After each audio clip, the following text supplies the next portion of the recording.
Hello friends. आज हम लोग देखने वाले हैं सीडीपी यानी बाल विकास के कुछ प्रश्नों को, जो कि 13 जनवरी 2023 को पेपर 1 में पूछे गए थे। तो चलिए शुरू करते हैं आज की क्लास को।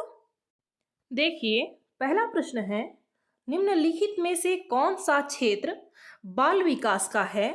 ऑप्शन फर्स्ट है एकिक और अवैज्ञानिक, सेकंड है निर्धारित और स्थिर, थर्ड है अंतर्विषयात्मक और गतिशील, और फोर्थ है अस्पष्ट और प्राचीन।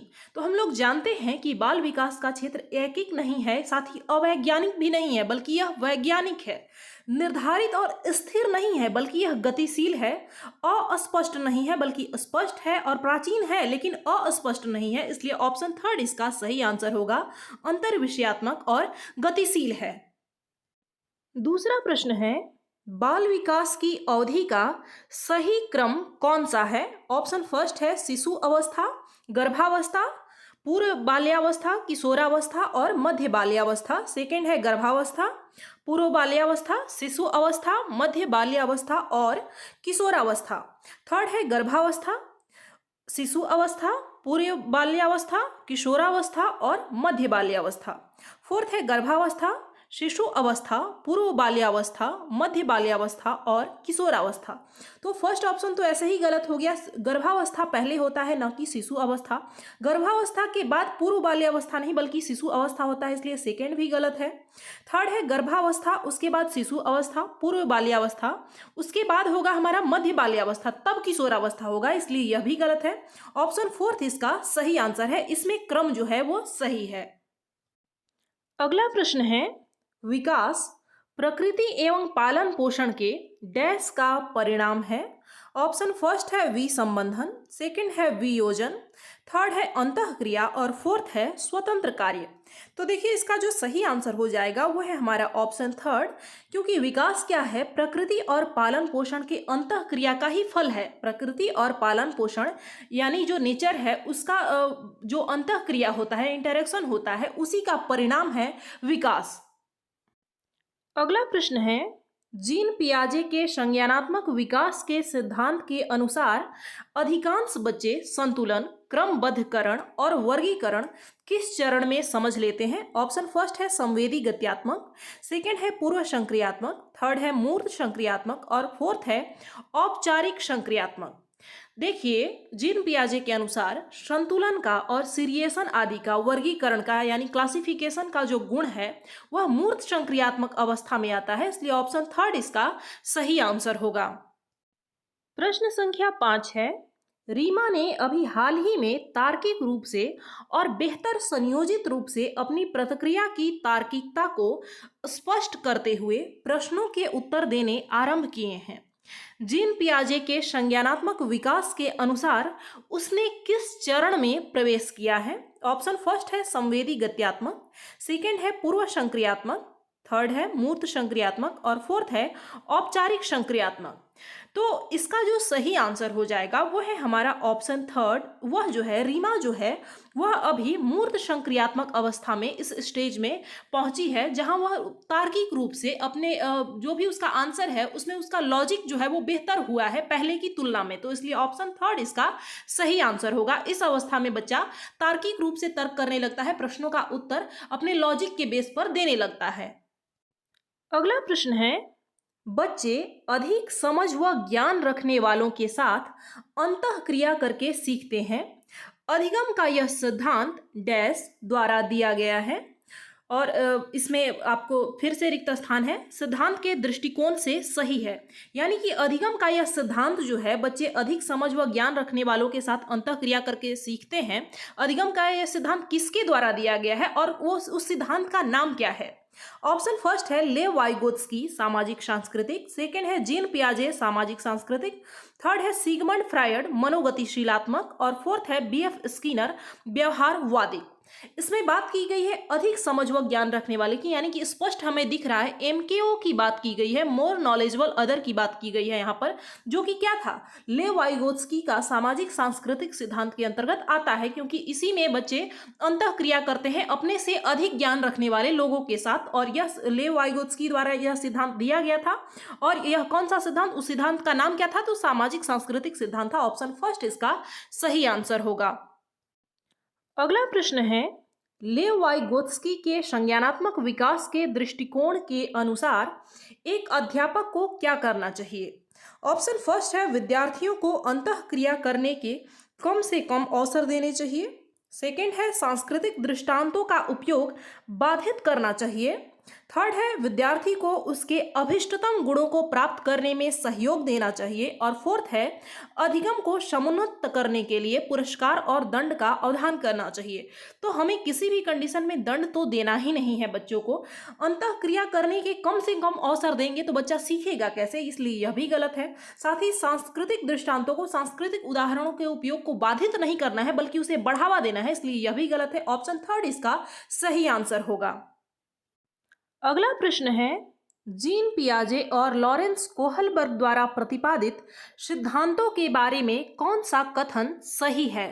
ऑप्शन फर्स्ट है, दोनों ने ही वयस्कों में संज्ञानात्मक विकास के सिद्धांतों का प्रतिपादन किया है। सेकेंड है, दोनों के ही सिद्धांतों में विकास के 8 प्रतिरूप हैं। थर्ड है, दोनों के ही सिद्धांत विकास के मध्य बाल्यावस्था चरण तक सीमित है। और फोर्थ है, दोनों सिद्धांत अवस्थाओं को प्रतिपादित करते हैं। तो देखिए, इसमें फर्स्ट कह रहा है कि वयस्कों में संज्ञानात्मक, वयस्कों की बात नहीं हुई बल्कि दोनों ही सिद्धांत जो हैं वो प्रारंभिक कहें तो शिशु अवस्था से लेकर किशोरावस्था तक चलता है। तो केवल वयस्कों की बात यहाँ पर नहीं की गई है। दोनों के ही सिद्धांत का विकास जो है वो 8 प्रतिरूप यानी 8 चरण है, ऐसा नहीं कहा जा सकता है।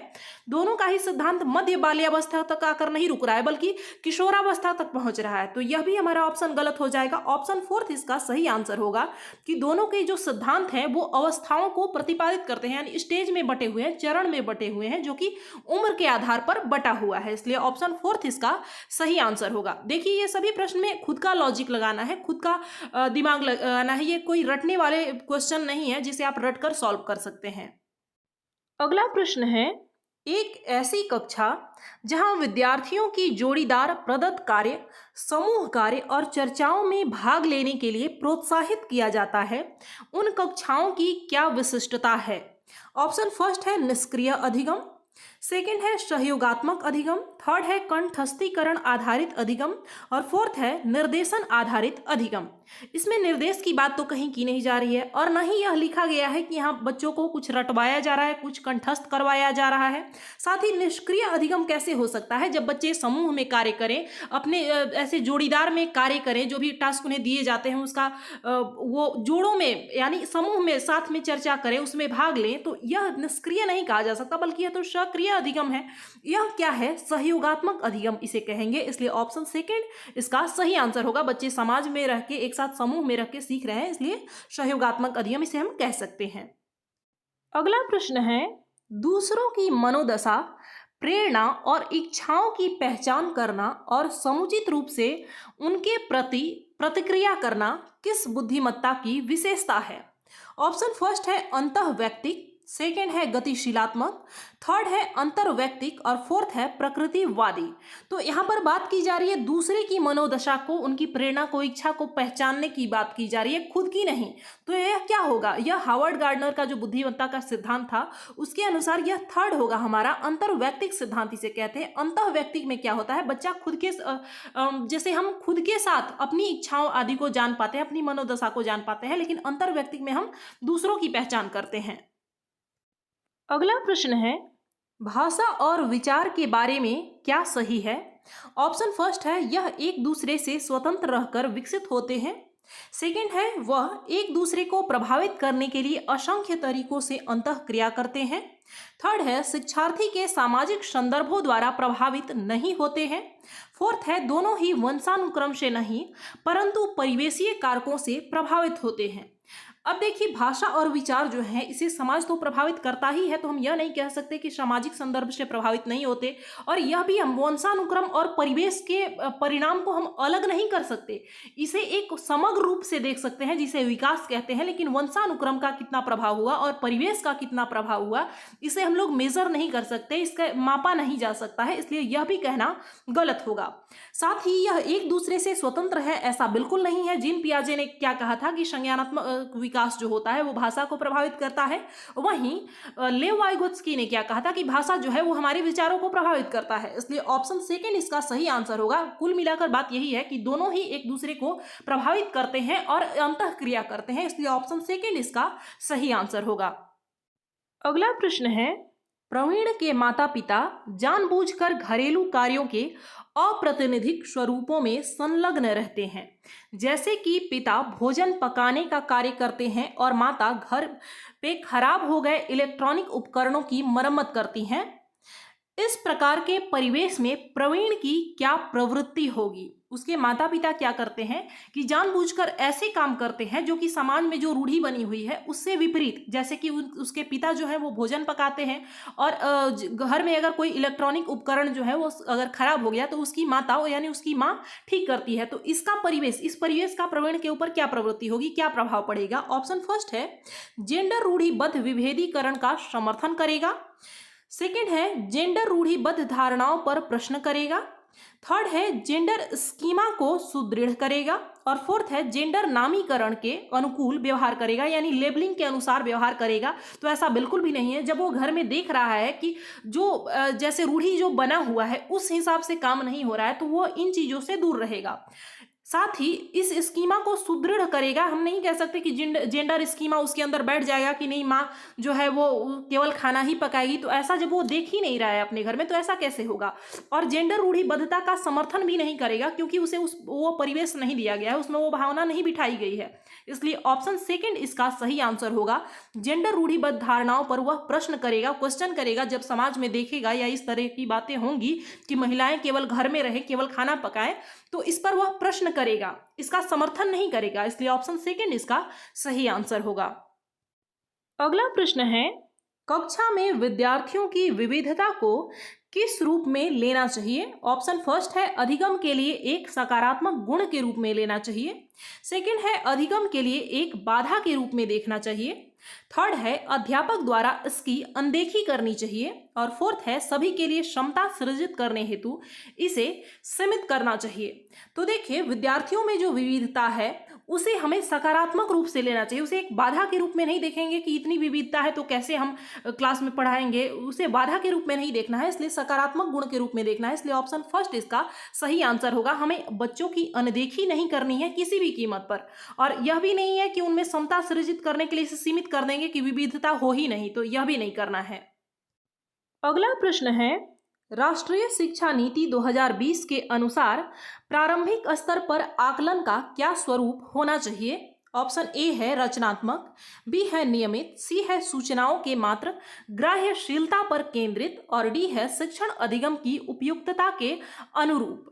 तो देखिए, राष्ट्रीय शिक्षा नीति में रचनात्मकता की बात कही गई थी कि बच्चे को रचनात्मक तरीके से सिखाइए, नियमित होना चाहिए यानी रेगुलर होना चाहिए, सूचनाओं की मात्र ग्राह्यशीलता यानी केवल सूचना इकट्ठा करना, जानकारी इकट्ठा करने पर बल नहीं दिया गया था, इसलिए ऑप्शन सी गलत है। साथ ही शिक्षण अधिगम की उपयुक्तता के अनुरूप होना चाहिए, तो होना ही चाहिए, इसलिए ऑप्शन ए, बी और डी यह सही है, जो कि ऑप्शन फोर्थ में दिया गया है, इसलिए यह इसका सही आंसर होगा।